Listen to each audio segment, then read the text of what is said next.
बच्चों, physics for you channel में आपका एक बार फिर से स्वागत है, अभिनंदन है।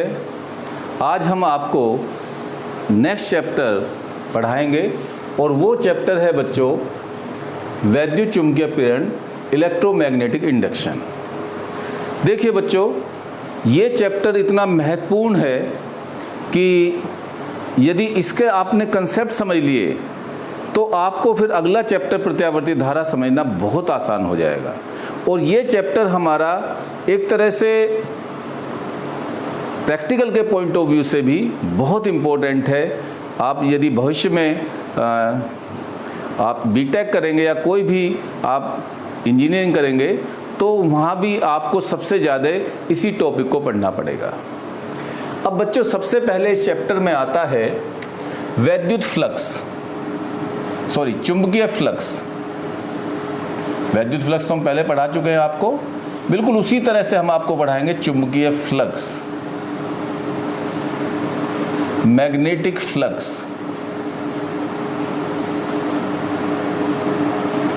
हेडिंग डालिए, मैग्नेटिक फ्लक्स, चुंबकीय फ्लक्स।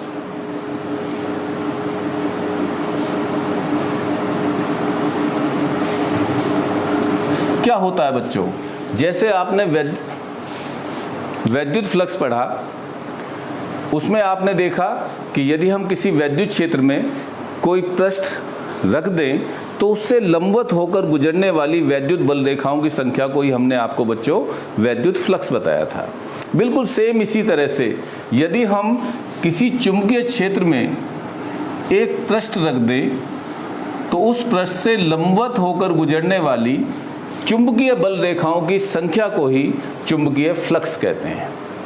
तो क्या डेफिनेशन हुई कि चुंबकीय क्षेत्र में स्थित किसी पृष्ठ से लंबवत होकर गुजरने वाली चुंबकीय बल रेखाओं की संख्या को ही चुंबकीय फ्लक्स कहते हैं। लिखिए डेफिनेशन, मैं लिख देता हूं। चुंबकीय क्षेत्र में स्थित, चुंबकीय क्षेत्र में स्थित, चुंबकीय क्षेत्र में स्थित किसी पृष्ठ से लंबवत होकर गुजरने वाली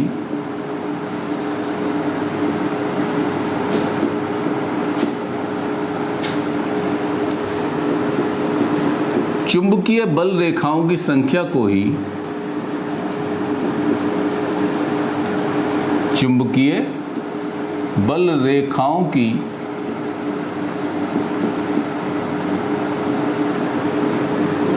संख्या को ही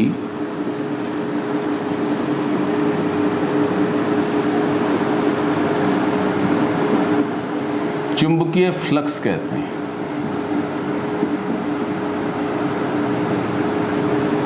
क्लियर?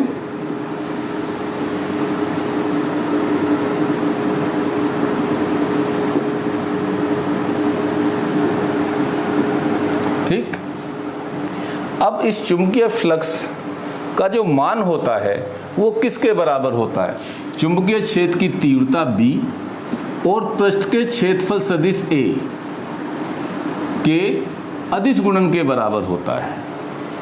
तो नेक्स्ट लाइन से लिखिए, किसी पृष्ठ से बद्ध चुंबकीय फ्लक्स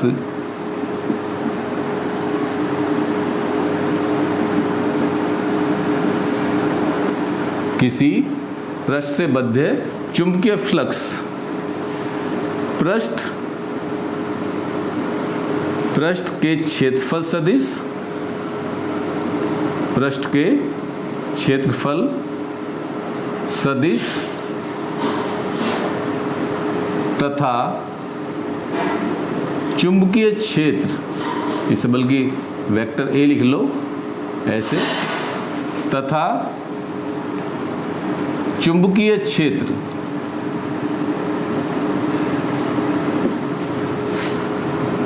तथा चुंबकीय क्षेत्र की तीव्रता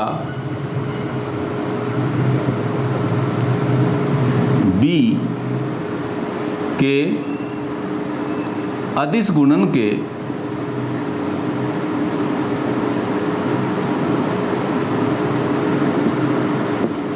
बराबर होता है।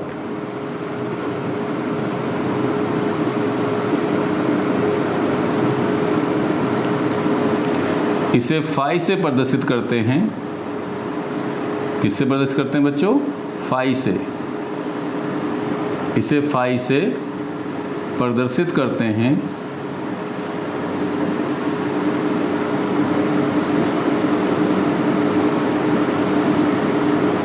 तो फाई बराबर B डॉट A,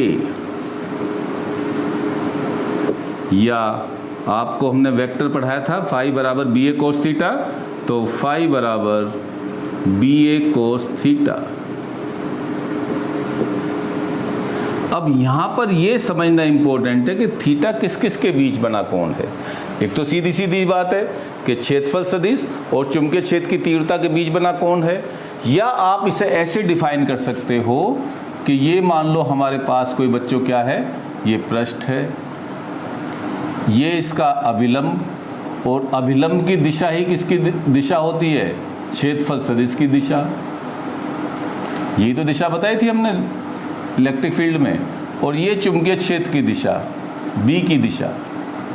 ये बेटा इनके बीच बना कोण है थीटा। इस फिगर को बना लेना, आपको याद रहेगा। तो जहां थीटा पृष्ठ के अभिलंब, पृष्ठ के अभिलंब तथा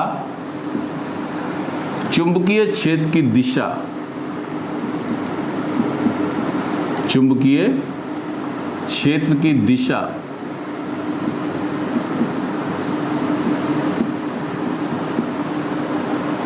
के बीच बना कोण है।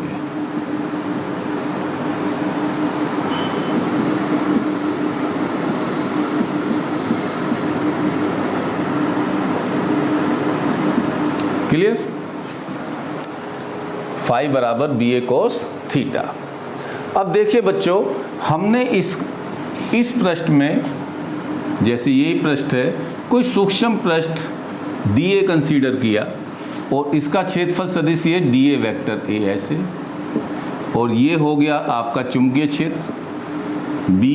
तो चुंबकीय बल रेखाएं तो इससे भी होकर गुजरेंगी, ऐसे गुजरेंगी नहीं गुजरेंगी?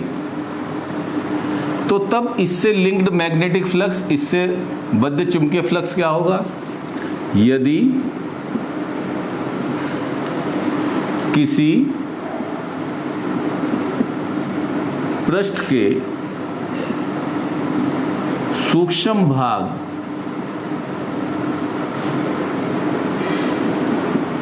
का क्षेत्रफल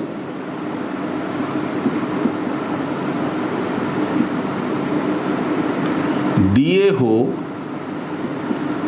तब इस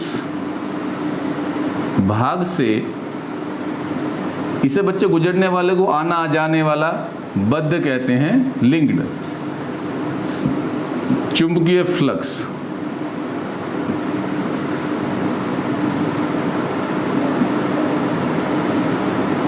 तो बेटा ये हो जाएगा D फाई बराबर B डॉट DA,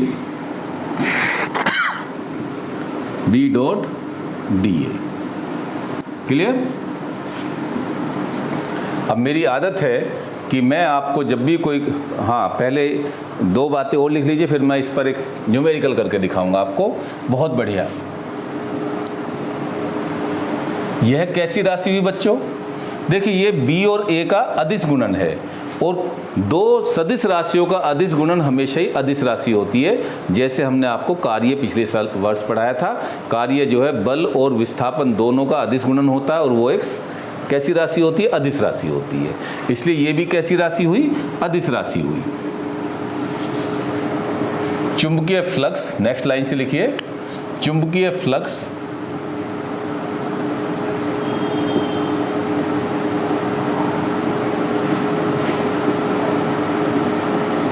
एक अदिश राशि है।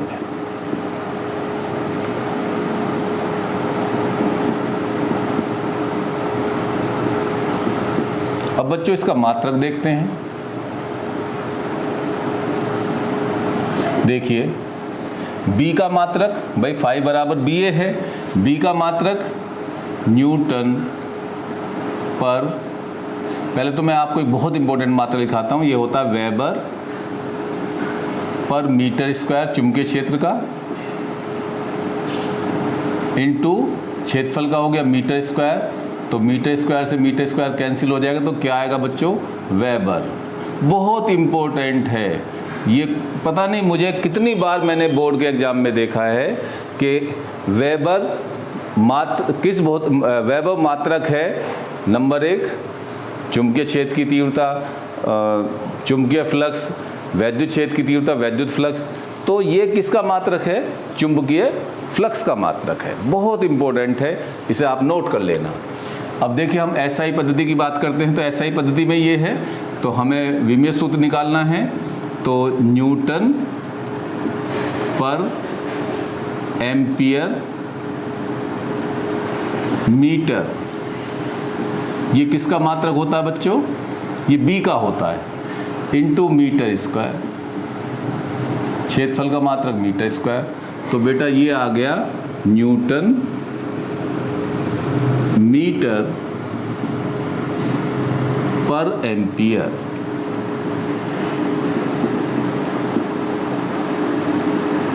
क्लियर। अब हम इसका विमीय सूत्र निकाल लेंगे। विमीय सूत्र, डायमेंशनल फॉर्मूला। देखिए बच्चों, आप जानते हैं न्यूटन का क्या होता है, MLT-2, मीटर का क्या हो गया, L हो गया, और एम्पियर का क्या हो गया बच्चों, A हो गया। तो देखिए क्या आ गया, बताओ, ML² T-2 A-1, ये इसका बेटा विमीय सूत्र आ गया। अब देखिए मैं इस पर आधारित एक बहुत इम्पोर्टेंट प्रॉब्लम आपको कराने जा रहा हूँ। ये बहुत इम्पोर्टेंट है और आपके एग्जाम में पूछी भी गई है। लिखिए, इससे ये आपको क्लियर हो जाएगा।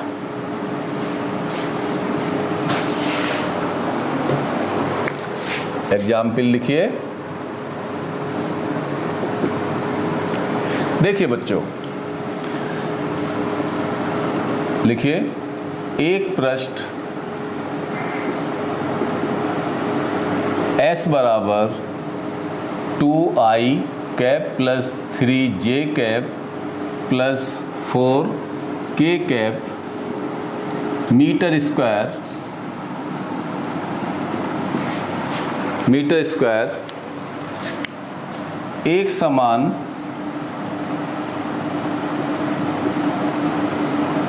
चुंबकीय क्षेत्र,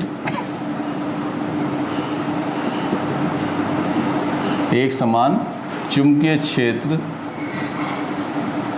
B बराबर i cap plus 2j cap plus k cap Tesla में स्थित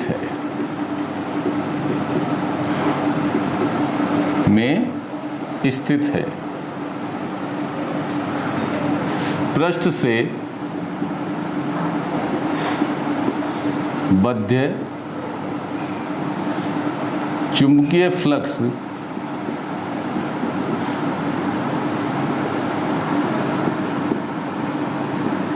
का मान ज्ञात कीजिए। का मान ज्ञात कीजिए। ठीक है बच्चों, अब देखिए क्लियर हो जाएगा आपको। सॉल्यूशन देखिए, क्या दिया हुआ है हमें, S दिया हुआ है, कितना, 2i कैप, पृष्ठ का क्षेत्रफल है वेक्टर फॉर्म में, plus 3j cap plus 4k cap metre square और हमें B दिया हुआ है कितना, I cap plus 2J cap plus K cap tesla. अब बच्चों निकालना क्या है हमें, फाई निकालना है। निकालना क्या है हमें, फाई निकालना है। तो आप ये कहेंगे समीकरण से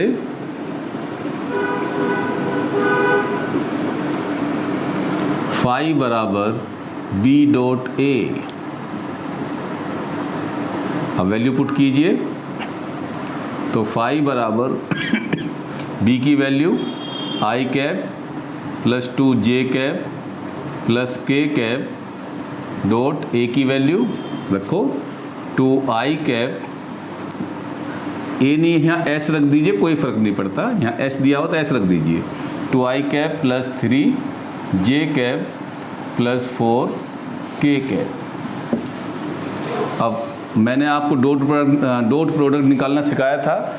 हम I के गुणांकों की गुणा करते हैं प्लस J के गुणांकों की गुणा करते हैं प्लस K के गुणांकों की गुणा करते हैं। तो करिए, यहाँ I का गुणांक 1 है या 2 है, तो 1 इंटू 2 प्लस 2 इंटू 3 प्लस यहाँ 1 है K का और यहाँ K का 4 है, तो ये आया बच्चों 2 plus 6 plus 4 that is equal to 14 tesla metre square. अब आपको ये क्लियर हो गया होगा। हेडिंग डालिए वैद्युत चुंबकीय प्रेरण, इलेक्ट्रोमैग्नेटिक इंडक्शन। जो चैप्टर का नाम है वही आपको डिस्कस करते हैं, पढ़ाते हैं।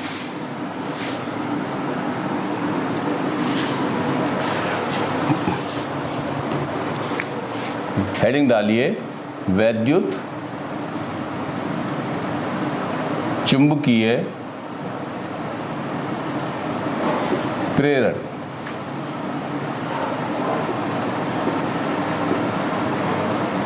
Electromagnetic induction.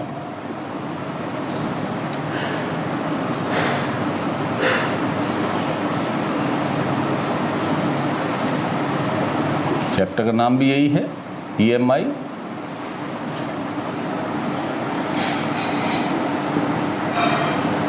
देखिए बच्चों, आपको मैंने पढ़ाया था ओस्टेड का नियम। ओस्टेड ने ये बताया था कि जब किसी चालक में धारा प्रवाहित की जाती है तो उसके परित क्या उत्पन्न हो जाता है चुंबकीय क्षेत्र उत्पन्न हो जाता है, B उत्पन्न हो जाता है। फैराडे ने उल्टा सोचा कि भाई जब मुर्गी से अंडा पैदा हो सकता है तो अंडे से मुर्गी पैदा हो जानी चाहिए। जब I से B उत्पन्न हो सकता है तो B से क्या उत्पन्न हो जानी चाहिए, I उत्पन्न हो जानी चाहिए। He made lot of experiment। उसने बहुत सारे प्रयोग किए। कहा तो ये जाता है कि उसने 2100 एक्सपेरिमेंट किए। क्या किया उसने बच्चों, एक चुंबक ली ऐसे, ये इसका नॉर्थ पोल और ये इसका साउथ पोल, और इसके समीप रखी उसने एक कुंडली, और उस कुंडली में बच्चों लगा दिया उसने एक धारा मापी G। तो आप जानते हैं धारा मापी क्या करता है, धारा की दिशा का पता लगाता है। तो सीधी सी बात है भाई, चुंबक है तो इसके पास चुंबकीय क्षेत्र है B है, और कुंडली में क्या उत्पन्न हो जानी चाहिए, धारा उत्पन्न हो जानी चाहिए। लेकिन ऐसा हुआ नहीं। उसने 2100 एक्सपेरिमेंट किए, आखिर में वो थक गया। और जैसे बच्चों जब आपको भी किसी क्वेश्चन को करते करते कई बार हो जाता और आप थक जाते हैं तो आप उसे इस तरह से फेंक के मार देते हैं। ऐसे ही फैराडे ने भी क्या किया, इस चुंबक को इस पर फेंक के मारा। जैसे ही चुंबक को फैराडे ने कुंडली की ओर फेंका, वैसे ही उसने देखा चुंबक में क्या उत्पन्न हुआ, धारा मापी में क्या उत्पन्न हुआ, विक्षेप उत्पन्न हुआ। इसका मतलब ये था कि यदि चुंबक गति कर रही थी कुंडली की ओर तो कुंडली में क्या उत्पन्न हो रही थी, धारा उत्पन्न हो रही थी। क्लियर? ये फैराडे के लिए बहुत बड़ी बात थी। और इस एक्सपेरिमेंट से ही आज हम जो जनरेटर यूज करते हैं, वैद्युत जनित्र यूज करते हैं, वो इस एक्सपेरिमेंट का ही परिणाम है बच्चों। उसने क्या कहा, क्या पाया? Whenever there is relative motion between magnet and a coil, an induced EMF is induced in the coil। अर्थात कि जब किसी कुंडली और चुंबक के बीच आपेक्षिक गति होती है, या तो कुंडली चुंबक की ओर चल रही होती है या चुंबक कुंडली की ओर चल रही होती है, तो कुंडली से होकर गुजरने वाले चुंबकीय फ्लक्स में परिवर्तन होता है, जिससे कुंडली में एक प्रेरित विद्युत वाहक बल उत्पन्न होता है। देखिए पहले उसने क्या किया बच्चों, पहले एक्सपेरिमेंट में उसने क्या किया, ये इस चुंबक को इसकी ओर चलाया तो विक्षेप उत्पन्न हुआ ऐसे। चलो मैं ऐसे दिखा देता हूं आपको। अब उसने क्या किया, पोल बदला, मतलब यहाँ नॉर्थ पोल लाया और यहाँ साउथ पोल लाया, और फिर ये कुंडली को उसने क्या रखा, स्थिर रखा। ये धारामापी जोड़ा उसने जी। अब फिर से इसे चलाया तो उसने देखा कि धारामापी में जो विक्षेप, धारामापी में अब भी विक्षेप आया, लेकिन अब धारामापी में विक्षेप पहले से विपरीत दिशा में आया, ऐसे। फिर बेटा उसने चुंबक को स्थिर रखा, क्या किया, चुंबक को स्थिर रखा ऐसे, और कुंडली को चलाया, क्या किया, कुंडली को चलाया, तो उसने देखा तब भी विक्षेप उत्पन्न हुआ जब तक कुंडली चलती रही, ठीक है। और फिर उसने दोनों को चला के देखा, कुंडली को भी चलाया और चुंबक को भी चलाया, तो उसने देखा तब भी धारा उत्पन्न हुई, तब भी धारामापी में विक्षेप आया। क्लियर? ये इसकी ओर जा रही है, ये इसकी ओर जा रही है, दूर जा रही हूं दोनों एक दूसरे से। ऐसा बच्चों इसलिए होता है, फैराडे ने इसे एक्सप्लेन किया कि जब कुंडली और चुंबक के बीच आपेक्षिक गति होती है, मतलब या तो कुंडली चुंबक की ओर जा रही हो, या चुंबक कुंडली की ओर जा रही हो, या दोनों एक दूसरे की ओर जा रहे हो, या दोनों एक दूसरे से दूर जा रहे हो, तो कुंडली से होकर गुजरने वाली चुंबकीय बल रेखाओं की संख्या में परिवर्तन होता है, या चुंबकीय फ्लक्स में परिवर्तन होता है, जिससे कुंडली के सिरों के बीच एक वैद्युत वाहक बल उत्पन्न होता है, जिसे प्रेरित विद्युत वाहक बल कहते हैं। और कुंडली में यदि परिपथ पूर्ण है, कुंडली कंप्लीट है, तो कुंडली में एक धारा उत्पन्न होती है, जिसे प्रेरित विद्युत धारा कहते हैं। यह घटना ही वैद्युत चुंबकीय प्रेरण कहलाती है। समझ में आया? चलिए लिखिए, नोट्स लीजिए, लिखिए। चलिए मैं बोल देता हूं, जब कुंडली और चुंबक के बीच आपेक्षिक गति होती है, तो कुंडली से होकर गुजरने वाले चुंबकीय फ्लक्स में परिवर्तन होता है, जिससे कुंडली के सिरों के बीच एक वैद्युत वाहक बल उत्पन्न होता है, जिसे प्रेरित विद्युत वाहक बल कहते हैं, इंड्यूस्ड ईएमएफ, जिसे प्रेरित वैद्युत वाहक बल कहते हैं, तथा कुंडली से जुड़े परिपथ में बहने वाली धारा को प्रेरित विद्युत धारा कहते हैं। क्या कहते हैं बच्चों? प्रेरित वैद्युत धारा कहते हैं। यह घटना ही वैद्युत चुंबकीय प्रेरण कहलाती है। यह घटना ही वैद्युत चुंबकीय प्रेरण कहलाती है। क्लियर हुआ बच्चों? आज की वीडियो में बस इतना ही। नेक्स्ट वीडियो में बच्चों मैं आपको फैराडे के वैद्युत चुंबकीय प्रेरण संबंधी नियम, लेंज का नियम और इससे आगे ले चलूँगा। ये वीडियो में जितना मैंने पढ़ाया है उसे नोट कर लीजिए, एक एक वर्ड समझ लीजिए। ये चैप्टर बहुत इंपॉर्टेंट है, आपके एग्जाम में बहुत ज़्यादा पूछा जाने वाला है, कॉम्पिटिटिव एग्जाम में बहुत ज़्यादा पूछा जाता है। प्लस ये प्रत्यावर्ती धारा की रीड है, अगले चैप्टर की रीड है। जिसे ये चैप्टर अच्छी तरह समझ में आएगा उसे अगला चैप्टर भी बहुत अच्छी तरह समझ में आएगा। तो इसलिए इस चैप्टर के एक एक शब्द को बहुत अच्छी तरह से समझिए और उसे डिक्टेट करिए। Very very thanks.